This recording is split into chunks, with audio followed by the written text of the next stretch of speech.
ये वीडियो सिर्फ मनोरंजन के लिए बनाया गया है। इसका मकसद किसी भी व्यक्ति, समुदाय या धर्म को ठेस पहुंचाना नहीं है। कृपया इसे गलत अर्थ में न लें। एक गांव था, जितना खूबसूरत था उतना ही शांत। वहां रहते थे दो दोस्त, राय स्टार और ज्ञान भाई। दोनों अनाथ थे, लेकिन एक दूसरे के लिए जान देने को तैयार। साथ में एक छोटा सा जिम चलाते थे।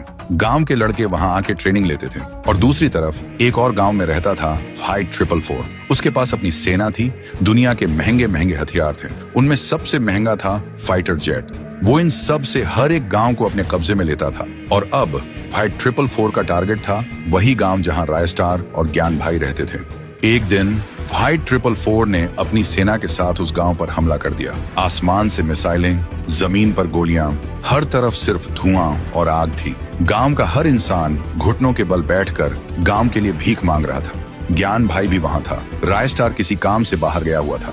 फाइट 444 चिल्लाकर बोला, आज से ये गांव और इस गांव का सब कुछ मेरा है। तभी ज्ञान भाई गुस्से से बोला, ये गांव हमारा था, हमारा है और हमारा ही रहेगा। उसी वक्त उसको दो बंदूक मिलती हैं और वो दोनों हाथों से बंदूक चलाने लगता है और फिर फाइट 444 के दो आदमी को मार देता है। फाइट 444 कुछ नहीं बोलता, चुपचाप वहां से चला जाता है। गांव के लोग खुशी से उछलने लगते हैं।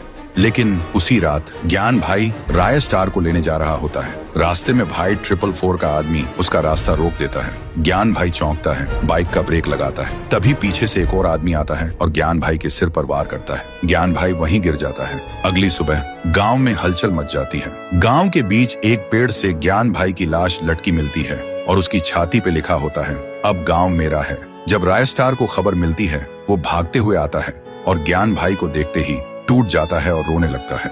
और तब से राय स्टार गांव से गायब हो जाता है। किसी को भी नहीं पता होता है वो कहाँ है। तो दोस्तों, क्या राय स्टार अपने दोस्त ज्ञान भाई की मौत का बदला लेगा? क्या वो वापस आएगा फाइट 444 से टक्कर लेने? अगर आप भी उस दर्द को महसूस कर पाए तो कमेंट में जस्टिस फॉर ज्ञान भाई लिखना मत भूलना। और अगर पार्ट 2 चाहिए तो सब्सक्राइब जरूर करना, क्योंकि कहानी यहीं खत्म नहीं होती। ये तो सिर्फ शुरुआत है।